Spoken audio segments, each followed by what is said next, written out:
इसीलिए क्योंकि प्रधानमंत्री नरेंद्र मोदी ने एक बड़ा हमला परिवारवाद पर किया है। इससे पहले भी जब हम पहली मर्तबा एक डिबेट शो में आए थे अरुण भाई, मुझे याद है कि आपने वो सारे नाम गिनाए थे और आपने बताया था कि परिवारवाद पर ये क्यों नहीं बोलते हैं। लेकिन प्रधानमंत्री नरेंद्र मोदी आज एक कदम आगे बढ़े और उन्होंने कहा एक ही पार्टी से दो लोग आ जाए और जनता की अदालत में जाकर चुनाव जीते, उसे आप परिवारवाद नहीं कहते। परिवारवाद उसे कहते हैं जो साल दर साल एक अध्यक्ष बनेंगे, फिर उसके बाद पिता के बाद बेटे अध्यक्ष बनेंगे, फिर बेटे के बाद पोते अध्यक्ष बनेंगे और ये सिलसिला चलता चला जाएगा। अरुण जी, आप जवाब दीजिए पहले। देखिए रूपका जी, आपने बहुत बढ़िया बात किया। माननीय प्रधानमंत्री जी इस देश के प्रधानमंत्री जी हैं, उनको चाहिए था परिवार बसाना, लेकिन उन्होंने परिवार बसाया नहीं। इसीलिए दूसरे पर बार बार परिवारवाद का आरोप लगाते हैं। मैं कहता हूं कि राजनाथ जी अगर इन्हीं की पार्टी में मुख्य पद पर हैं तो उनके बेटे क्यों पंकज सिंह को विधायक बनाने के लिए भारतीय जनता पार्टी परेशान रहती है। उत्तर प्रदेश में देश के सबसे बड़े नेता चाणक्य कहे जाते हैं माननीय अमित शाह जी, उनके बेटे जैसा बीसीसीआई चेयरमैन बन सकते, कोई पिछड़ा दलित अल्पसंख्यक नहीं बन सकता है। उत्तर प्रदेश की जनता, देश की जनता भी माननीय प्रधानमंत्री जी से यही सवाल पूछ रहा है कि कौन सा आपका वो फार्मूला है जिस पे आप आरोप लगाते हैं परिवारवाद के। जितने कांग्रेसी पहले थे जिस पे परिवारवाद का आरोप लगता था, वो सभी कांग्रेसी भारतीय जनता पार्टी के साथ खड़े हो गए हैं और वो वहां जाने के बाद परिवारवाद नहीं हो रहा है।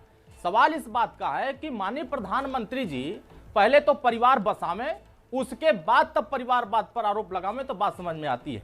दूसरा सवाल, माननीय प्रधानमंत्री जी ने कहा कि किसानों से हमारी बहुत हमदर्दी है।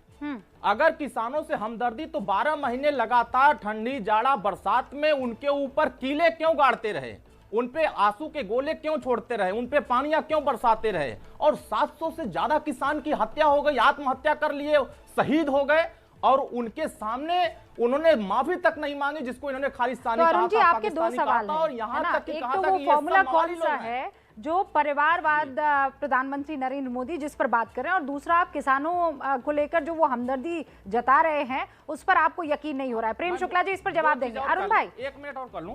हाँ, उसके बाद मैं एक बार बयान भी सुना दूंगी प्रधानमंत्री का। 1 सेकंड बस, 1 मिनट। अच्छा ठीक है, हाँ 10 सेकंड अरुण भाई जी, 1 मिनट मैं कह रहा हूं। हाँ 10 सेकंड मैं कह रहा हूं। माननीय प्रधानमंत्री 2014 में आकर कहे थे देश की जनता से कि भाइयों बहनों मेरी सरकार बना दो, मैं महंगाई कम कर दूंगा, मैं 2 करोड़ नौजवानों को रोजगार दे दूंगा। आप बताइए कि माननीय प्रधानमंत्री जी क्या इस बात को जिक्र कर रहे हैं कि मैं 2013 में कहा था भाइयों बहनों महंगाई कम कर दूंगा।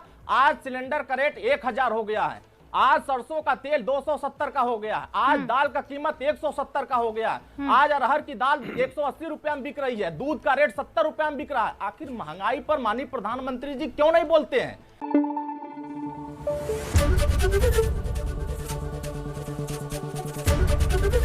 एबीपी न्यूज आपको रखे आगे।